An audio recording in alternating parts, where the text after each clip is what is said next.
Okay, then I won't use it. This one's called Love Letter. And I said nothing. I said nothing.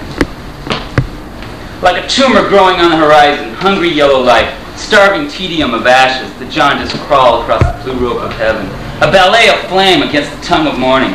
Sun rises in its own purgatory. Yellow-white darkens, bleaches color out, fades like my mother's drapes. Scratches the rooftops, leaches the grass and the straw, splays and withers fresh paint until it looks like a dead river. Gives a nice, beautiful tan. The sun is a sharp axe that cuts the root of lies and true darkness. Just a few more precious BTUs. Just a long finger of solar fire. Just a fragment more of hydrogen blooming into helium like an orange flower.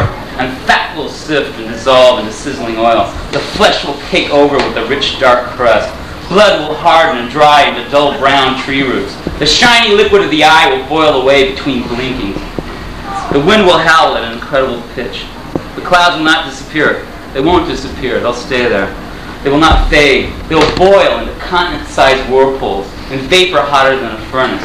Rain will scream down across the air like molten bullets, vanishing before it even hits the ground. The eye of the sun will swallow and slay this cold stare of the moon. And my heart, not an illusion heart, not the symbol heart, my real heart, the blood organ heart, will shrink and shrivel like smoke beneath a claw hammer. And I won't speak her name, and I won't think of her. I'll just stare at the fire, welcoming it to fill my entire head like a widescreen drive-in movie of the end of the world. It'll sear my eyes into sockets like melted albino Crayola. The pressure of electrolytic chemicals in the brain will cause my skull to crack. The meninges will peel. The pink fluid will seep and evaporate away through the sinus cavities, caving in through the roof of the mouth. The saliva and mucus will dry quickly into pale flakes that will be shattered by the wind. No words will be mixed in the fluid rising toward the scarred heaven. I know the sun very well. It is an angry star. Stars have never granted my wish. I'm sitting at my work desk. I'm taking a break, filling out many varied mandatory forms. I pause and write myself a letter. I ask myself, how am I doing? What have I been up to since the last letter I wrote to myself? It's been a long while.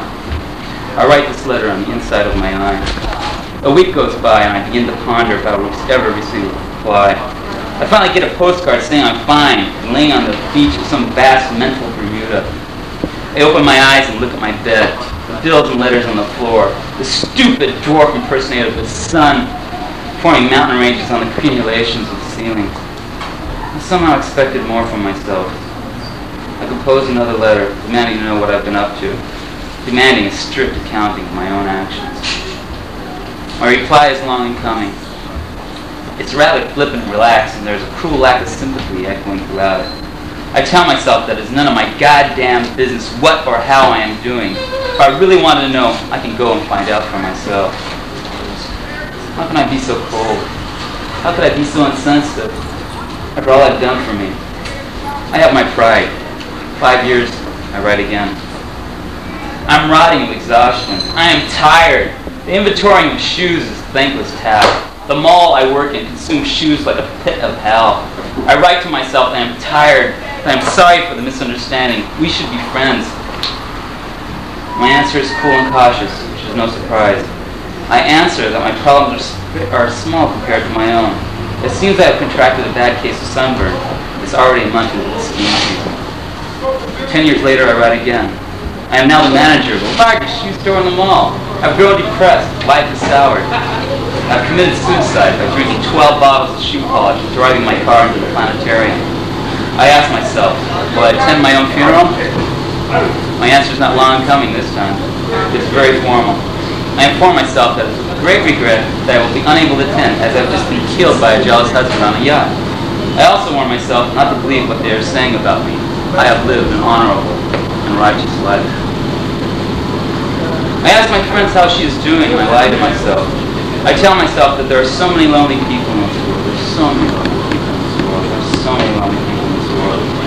I shake and tumble, calling nothing by her name, realizing nothing. Not thoughts, knowing she was always just myself. That there are so many others. The bed sheets wrapped tight against me.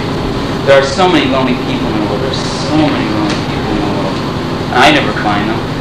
I don't want to find them.